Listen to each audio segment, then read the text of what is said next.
Hey everyone, welcome to the show. So, MAGA Republicans are starting to sound the alarm about Donald Trump's abysmal polling. And I'm not talking about like the moderate Republicans. I'm talking MAGA Republicans, Fear News Network Republicans, even. So, check this out. I thought I had a graphic for you, but I guess I don't. So, Fox host, a guy named Charles Gasparino, he shared a Newsweek article on Twitter. This was about Trump's plummeting approval rating. And along with it, he wrote, quote, "This has got to be scary for the White House, given the president's recent foreign policy successes to end wokeness and change the country in a better direction. I suspect the reason for his low approvals is the economy. It doesn't suck, but it's still not good enough to make up for the lack of purchasing power lost during the Biden years. One reason has to be higher tariffs. They are a tax increase falling primarily on middle America, and it appears, at least for now, they're not being offset enough by AI productivity gains or the supply side push of deregulation and the extension of the tax cuts. I know the stock market appears to be signaling better times ahead, but stocks are addicted to cheap money, and Powell has signaled lower interest rates to deal with economic headwinds, which isn't good for Main Street, aka most American voters who aren't heavily invested in stocks. Then he goes on to talk about gold and how that's, concerning. The value's gone up, mixed signals on the economy. I mean, beyond the fact that this guy is freaking delusional and has everything completely backwards and upside down in that post. MAGA didn't take this well. MAGA Twitter, to say they didn't take it well is an understatement. They are not used to hearing the truth. So the amount of cope that was in the comments section was insane. It was just off the charts. I saw a bunch of cult members who were saying things like, "Oh, are you really going to believe something in Newsweek?" I mean, it just proves either MAGA doesn't bother to read articles if they think it's going to contradict their worldview, or they don't know how to read, because the article was quoting a Morning Consult poll. Morning Consult leans right. It is always more favorable to Trump. But even Morning Consult had to admit that Trump is underwater in every single swing state that he just won last year. So, in fact, Morning Consult's poll showed that Trump's polls are upside down in more than half of the states in the country. Take a look at this. So, this was the article that Newsweek quoted, which then this Gasparino guy was quoting and sharing. And Morning Consult also reported in this same thing, in the same polling breakdown, that Trump's overall approval rating is now 45% and his disapproval increased to 53%. So that is a new low and a new high, respectively, for this specific pollster. Because, like I said, they are right wing. They always are favorable to Trump. So if 45% sounds high to you, it is. And that is because it is Morning Consult. But this is not the only poll, as you guys know, that shows that Donald Trump is losing support. I've been sharing all the polls with you guys like almost every week, I think. But even more recently, there was a Reuters Ipsos poll. This one came out earlier this month. It has Trump at only 40% approval and 58% disapproval. Absolutely just not good news for him. Not good news at all. That is a 7% drop since the beginning of this second term for him. He also hit a new second term low in a recent poll that came out from Marquette Law School. So I have this one here. And This poll by Marquette, this was conducted in September, and it showed Trump with a 43% approval rating, 57% disapproval. So all within only a few points of each other, right? So you've got some more left-leaning, some more right-leaning. We also have a recent Quinnipiac poll. They reported that for the first time this year, Donald Trump's disapproval rating has hit double digits with registered Republicans. So that, may sound like not enough for you guys. It's not enough for me either.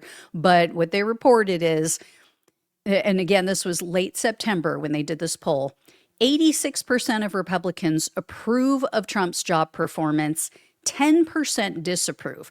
Let me tell you why this is so significant. Not only is this the first time that Donald Trump has hit double-digit negative territory with Republicans. Here's why this is significant, and this is why I tell you don't get upset about the 86%. We know that a ton of people have already left the Republican Party, right? We know that over the past 10 years of dealing with Donald Trump, you have had so many moderates, so many anti-Trumpers, so many, maybe split voters where they're like more conservative on certain issues, more liberal on others. All of those people have left the Republican Party already. So the only people who are left are the diehards. They are the people who, by and large, just love Trump, think he can do no wrong. I mean, you have very few people still left in the Republican Party, registered Republicans, who are on the fence. So if you have a group of total diehard, 100%, hardcore MAGA Trump supporters, and he still is only getting 86% approval from those people and 10% disapprove, that is a win, guys. That is a big deal.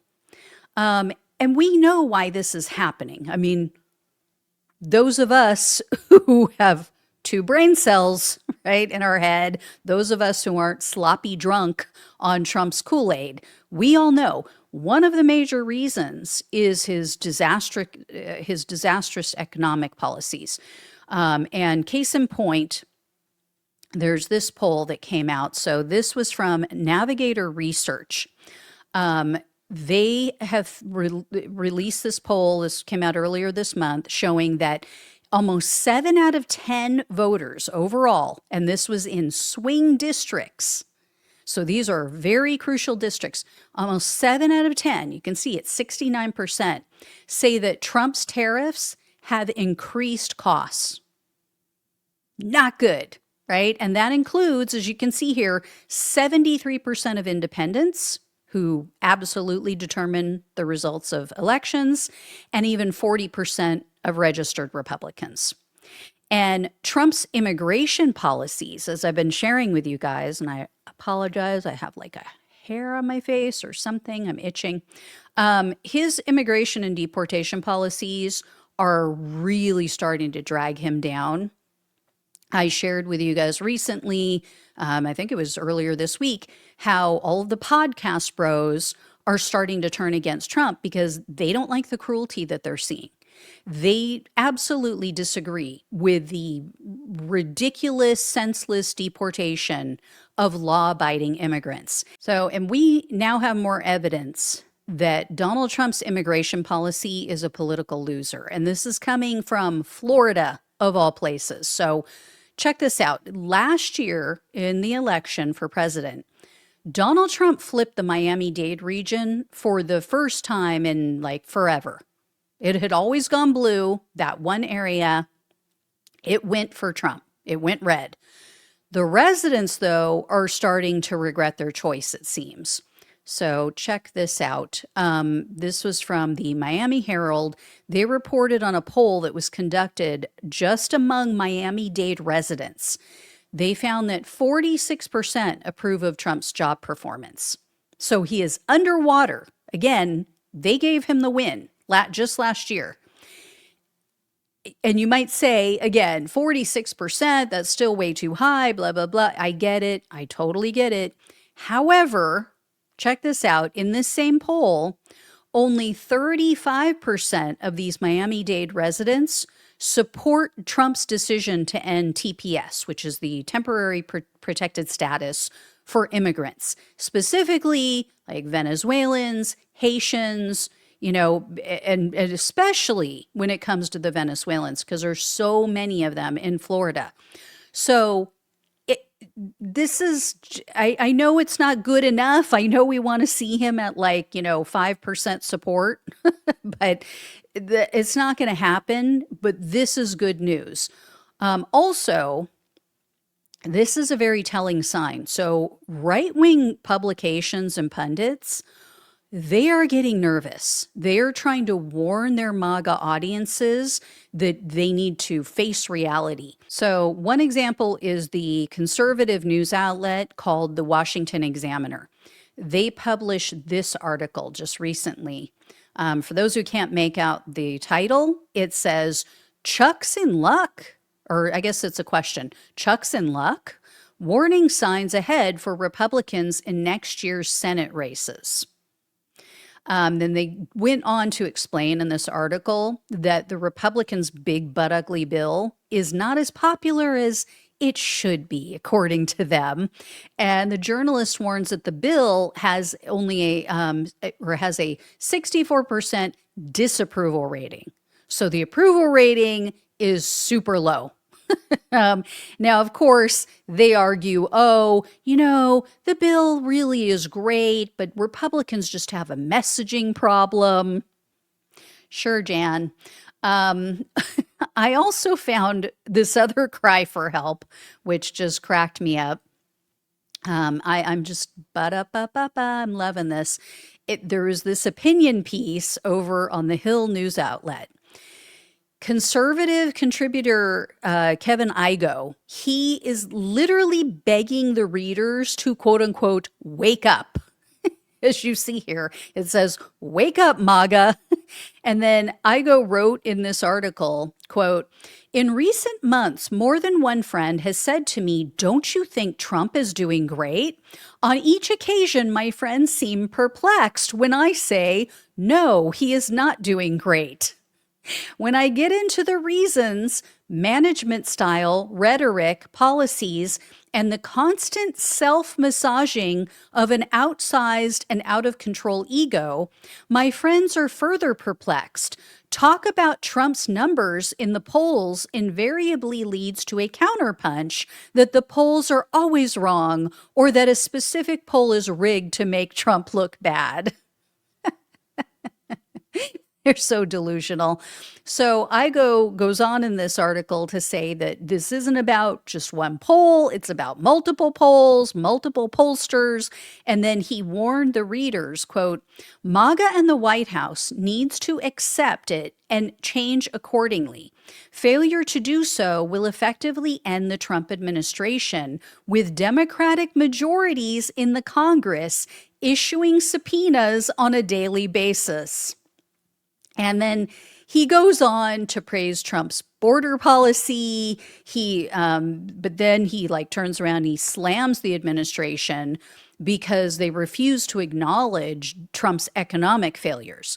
And Igo said, I'll bring this part up for you, quote, "Hello, is anyone in the White House awake? Part of Trump's problem is that when he talks about the economy, he talks about how tariffs will be great for American consumers. What he sees as positive, voters overwhelmingly see as a negative. Trump's overall lack of attention to the economy, inflation, and consumer sentiment is a huge negative for the administration. The administration's political success depends a lot more on the price of coffee and ground beef than it does on Jimmy Kimmel's latest stupid comment. The Trump administration requires a significant mid-course correction." And then he also cited concerns about Trump's crackdown on freedom of speech. He also advised Trump to, quote unquote, recalibrate, or he warned that, quote, MAGA will fade into political history. So I have to say, this brings me so much joy. It really does. Trump and his MAGA minions have spent 10 years telling the base, do not believe the polls, do not believe the media. You can only trust Trump. He's the only one who doesn't lie to you. That is now backfiring on them spectacularly. It is so coming home to roost. These same conspiracy cultists now refuse to believe that Trump's failing. And without pressure from his base, Trump's not going to correct course. I mean, he's just going to keep plowing ahead. So, I mean, it's a beautiful thing, guys. We may say, oh, when are they going to wake up? When are they going to? I hope they don't. I hope they don't. I hope they don't realize and wake up, because then Trump might actually do something right. and then, Republicans won't do so bad in the midterms. So let them reap what they sow. All right. I will have more for you because polls continue to come out every week. So thank you all so much for watching and listening. Please like, please share, and subscribe. Please donate if you can. Love you all. Take care. Talk with you soon.